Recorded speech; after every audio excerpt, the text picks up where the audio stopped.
दोस्तों नमस्कार। जावेद अख्तर साहब और मुफ्ती इस्माइल नदवी जी के डज गॉड एग्जिस्ट, भगवान है या नहीं है, इसकी डिबेट हुई थी। आप लोगों ने उसके कुछ क्लिप वायरल हुए वो देखे होंगे। उसमें से कुछ सवाल जो हैं, हालांकि मैं जावेद अख्तर जी के साइड वाला व्यक्ति हूं और उनकी बातों में जो ही मैं सहमत रहता हूं, क्योंकि तार्किक चीजें, मैं तार्किक हूँ। तार्किक चीजें अगर समझ में आ रही हैं, ये ऐसा क्यों हुआ, ऐसा क्यों होता है, ऐसा क्यों होना चाहिए, ये जो तर्क काम करते हैं, तो इसी तरीके की बातें ही मुझे अच्छी लगती हैं और उन्हीं लोगों से मैं जो है ज्यादा घुल मिल पाता हूँ, या उनकी बातें मुझे ज्यादा प्रभावित करती हैं और समझ आती हैं। उसमें एक मोहतरमा जी ने क्या नाम, मुफ्ती इस्माइल नदवी जी से एक सवाल किया था कि आप जो क्लेम करते हैं, आप ये कहते हैं कि सब कुछ खुदा ने ही बनाया है, सब कुछ भगवान ही बनाता है, सब कुछ ईश्वर ही बनाता है, या सब कुछ जीसस ही बनाता है, सारी कायनात उसी ने बनाई है।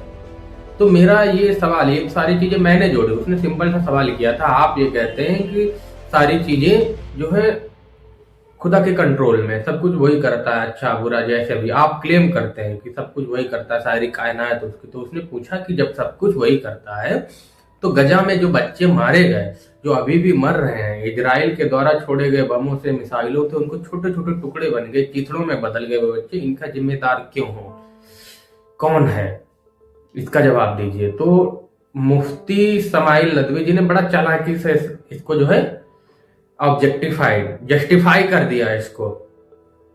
इस तरीके से उन्होंने जवाब ये दिया कि आप जो है वर्ल्ड व्यू की तरफ से देख रहे हैं, दुनिया की नजर से देख रहे हैं, या सिर्फ एक छोटा सा पिक्सल है दुनिया का, एक छोटी सी, मतलब एक पिक्सल है, एक इमेज है, मतलब छोटा सा एक वीडियो है, या छोटा सा एक हिस्सा आप देख रहे हैं, दुनिया की नजरों से देख रहे हैं। इसका इनकॉम्प्लेंस या इसकी सजा बाद में मिलेगी इजराइल को। गॉड ने, अल्लाह ने, खुदा ने, भगवान ने जो है फ्री विल दिया है लोगों को। उनके कहने का मोटिव ये था कि इजराइल अभी फ्री विल का उपयोग कर रहा है और वह मतलब अपनी पावर में है, या मतलब शक्तिशाली कंट्री है, या शक्तिशाली हथियार उसके पास है फलस्तीन के मुकाबले, तो वो उनका उपयोग, फ्री विल का उपयोग करके है, बमों से, मिसाइलों से बच्चों के चिथड़ों में बदल रहा है। इसकी सजा उसे बाद में मिलेगी। चलो ठीक है, आपकी बात मैंने मान भी ली, इसकी सजा इजराइल को बाद में मिलेगी। इजराइल को सजा बाद में मिलेगी, हमने आपकी बात को मान लिया, चलिए ठीक है। लेकिन जो बच्चे, मेरा सवाल ये कि जो बच्चे छोटे छोटे थे, मासूम थे, 3 साल, 2 साल, 1 साल, 5 साल, 8 साल, ठीक से उन्होंने कुछ देखा ही नहीं था, दुनिया ही नहीं देखी थी, जो मासूम थे, हाँ, उन छोटे छोटे बच्चों को चीथड़ों में बदल दिया था, उनका कसूर क्या था? और अगर उन बच्चों को भी खुदा ने, भगवान ने ही बनाया था, तो फिर उन्होंने उन बच्चों को बनाया ही क्यों, जब उन्हें ये पता था सारी चीजें वही करते हैं कि इजराइल फ्री विल का उपयोग करेगा आने वाले टाइम में, 20वीं सदी में इजराइल फ्री विल का उपयोग करके फलस्तीन पे कब्जा जमाएगा, मिसाइलों से, बमों से बच्चों को चीथड़ों में बदल देगा। तो उन्होंने बनाया क्यों? जिन बच्चों के माँ बाप उजड़ गए, जिनका कोई कसूर नहीं था, देश के प्रति लॉयल थे, सोसाइटी के प्रति विनम्र थे, जिम्मेदारियां निभाते थे, सब कुछ करते थे, वह उन बच्चों को, उनके माता पिताओं को, वो बेचारे उन युद्ध में मारे गए, उनका कसूर बताइए। उनकी तो दुनिया उजड़ गई, इजराइल को सजा मिले या ना मिले उनको क्या फर्क पड़ता है, उनकी तो दुनिया उजड़ गई ना। आप इस चीज का जवाब दीजिए। आप ये कह रहे हैं कि फ्री विल का उपयोग है, फ्री विल है मतलब गुड विल है, बैड विल भी है, अच्छी चीजें भी हैं, बुरी चीज भी है, गॉड ने दे रखी है। आप अच्छी फ्री विल के तहत, मतलब छूट दे रखी है, उसके तहत आदमी जो चाहे, जिसको चाहे उठा के पटक दे और बस उसकी सजा उसको बाद में मिलेगी। चलिए ठीक है, एक सवाल ये हो गया। दूसरा सवाल ये मैं आपसे पूछना चाहता हूं कि चलिए ठीक है, इजराइल को, या पुराने टाइम में मुगल साम्राज्य में, या बहुत पहले चले जाइए आप, जो भारत में, अपनी कंट्री की बात करता हूँ, इतनी सारी प्रथाएं चली थी, जातिगत चीजें होती थी, आज भी शोषण होता है, लोगों को जिंदा जला दिया जाता है, महिलाओं को सती प्रथा के तहत अपनी पति की चिता पे जलना होता था। इन सब चीजों को कुकृत्यों को कौन करवा रहा था, क्यों नहीं कंट्रोल किया गया? और अगर गुनाह करने वाला, अगर आप ऑब्जेक्टिव तरीके से देखें, कोई किसी व्यक्ति ने किसी को गोली मार दी अपने फ्री विल के तहत, तो उस व्यक्ति को दोषी क्यों बनाया जाता है? उसे कोर्ट कचहरी या जेल के तहत, कानून के तहत क्यों उसे जेल में डाला जाता है? मैं आपसे ये पूछना था। आप कह रहे हैं तो उसने फ्री विल का उपयोग किया, तो फिर गुनहगार तो वह हुआ जो ये सब करवा रहा है, मुख्य आदमी तो वही हुआ। फिर उसके द्वारा जो मारा गया है व्यक्ति, जिसका कोई कसूर नहीं था, जो निर्दोष था, जिसने कुछ किया ही नहीं था, जिसे एक छोटा मासूम 5-5 साल की बच्चियों का रेप कर दिया जाता है, जिंदा जला दिया जाता है।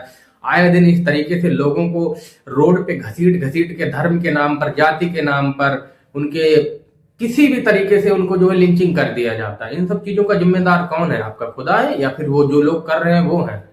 आप इतने मतलब मुफ्ती इस्माइल नदवी जी ने किस तरीके से पूरी तैयारी करके साथ आए थे जावेद अख्तर के साथ में। जावेद अख्तर के जी के जो फैक्ट थे, जो बातें थी, वो पहले भी वो बोल चुके हैं, लेकिन उनके फैक्ट दमदार थे। वो उस समय कुछ पल के लिए जब मुफ्ती इस्माइल नदवी जी ये सवाल जो उनसे पूछ रहे थे, अपने फैक्ट दे रहे थे, तो थोड़े पल के लिए उनका दिमाग कुछ घड़ी के लिए काम करना बंद कर गया था, ऐसा मुझे लगता है।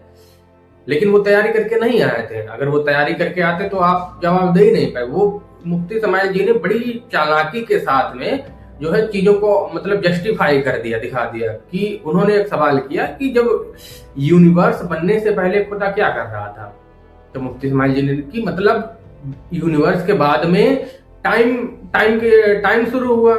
तो ये सवाल इनवैलिड है कि यूनिवर्स के बाद में जब टाइम शुरू हुआ, टाइम के बाद में ये सारी चीजें हुई, तो गणना उसी से की जाएगी। तो मैं ये पूछना चाहता, चलो ठीक है, वो सवाल इनवैलिड हो गया कि टाइम नहीं बना था, तो टाइम जब से बना है तब से ही चीजों को देखा जाएगा, या यूनिवर्स बिगिनिंग के बाद में टाइम बना, उसके बाद सारी चीजों को, कॉन्सेप्ट को समझा जाएगा। तीसरा सवाल ये है कि ठीक है, खुदा को तो किसी ने तो बनाया होगा ना, या खुदा इतने दिन वही चीज है कि जमुआई लेता रहा, यूनिवर्स को बनाते हैं, अचानक ख्याल आया ये बना दें, वो बना दें, चंद्रमा बना दे, सूर्य बना, ब्रह्मांड बना के, सौरमंडल बना के, ये धीरे धीरे इंसान को बना देते हैं, फिर इसमें गुडविल फ्री विल दे देते हैं। उसका निर्माण किसने किया? किसी ने तो किया। उसके तो माँ बाप रहे होंगे, या यूं ही प्रकट हो गया अपने आप ही।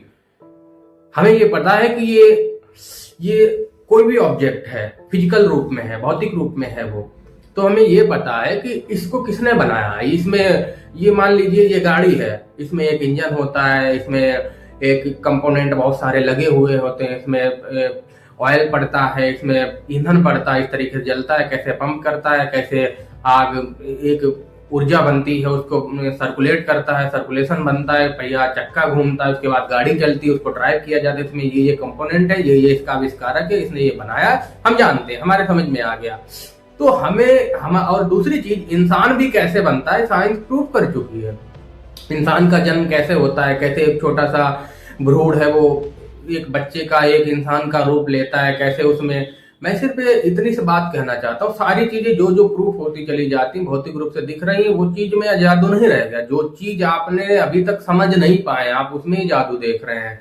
मैं पुराने टाइम में जैसे लोगों को पुराने मूवी या पुराने मान लो धाराओं में, सीरियल्स में ये दिखाया जाता था कि कैसे जो देवी देवताएं या जो देवी शक्ति वाले लोग होते थे, वो कैसे मतलब एक इस जगह से, उस लोकेशन से कैसे पानी के, या उनके पास उनका कुछ खास किस्म का वो रहता था जिसमें वो देखते थे, कांच का, जिसपे वो पूरी वीडियो चलती थी कि वहां पे क्या हो रहा, देख लेते थे।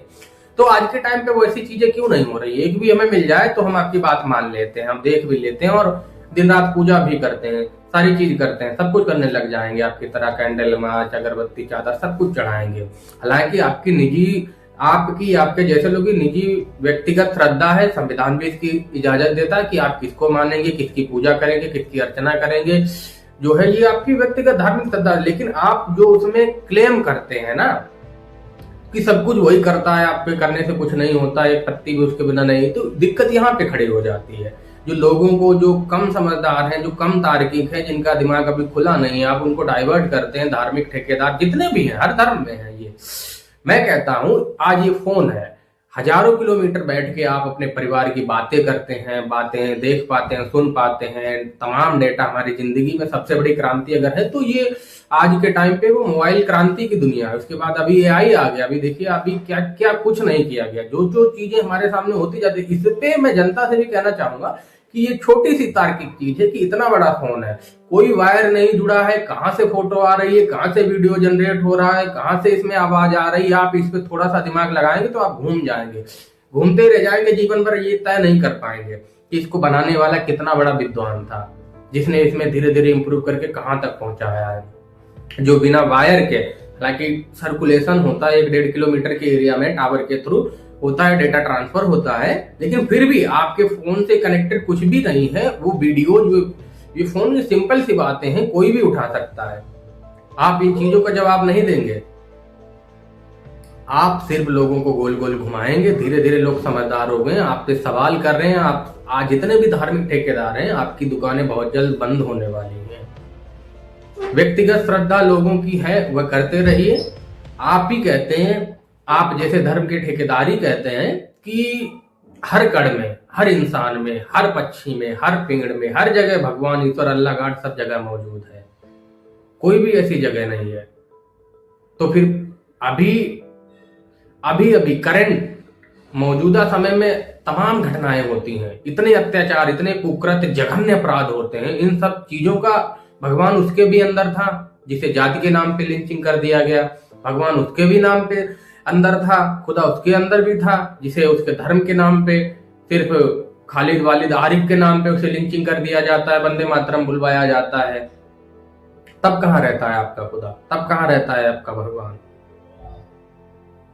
मैं भगवान से सवाल नहीं उठा रहा हूं, मैं आपसे सवाल उठा रहा हूं। आप उसे जबरदस्ती खींच के लेके आ रहे हैं, आप उसे क्लेम कर रहे हैं। मैं क्लेम नहीं कर रहा, मैं तो जानता नहीं है या नहीं है तो भी ठीक, नहीं है तो भी ठीक। हमें पता है आप जो करेंगे, कोई फ्री विल, कोई गुड विल, ये कतई तरीके से कहना एक पॉजिटिविटी या निगेटिविटी का सिर्फ असर होता है कि आप अच्छा करेंगे तो अच्छा ही होगा, बुरा करेंगे तो बुरा होगा। ऐसा कुछ भी नहीं होता है अभी तक का।